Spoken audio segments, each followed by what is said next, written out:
కర్నూలు జిల్లా పెద్దపాడు వద్ద రోడ్డు ప్రమాదం జరిగింది. ఎమ్మిగనూరు నుంచి కర్నూలు వెళ్తున్న బస్సు పెద్దపాడు వద్ద అదుపు తప్పి బోల్తా పడింది. ఈ ప్రమాదంలో 15 మంది ప్రయాణికులకు గాయాలయ్యాయి. గాయపడిన వారిని కర్నూలు ప్రభుత్వ ఆసుపత్రికి తరలించారు.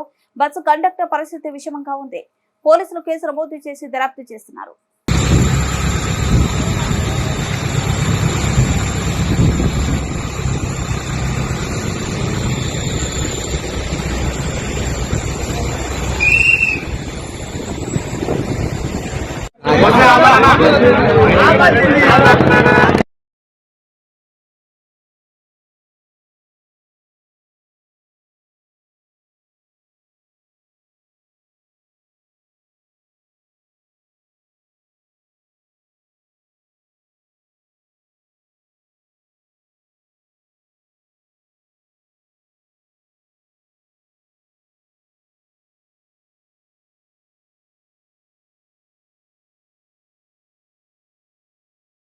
Apa?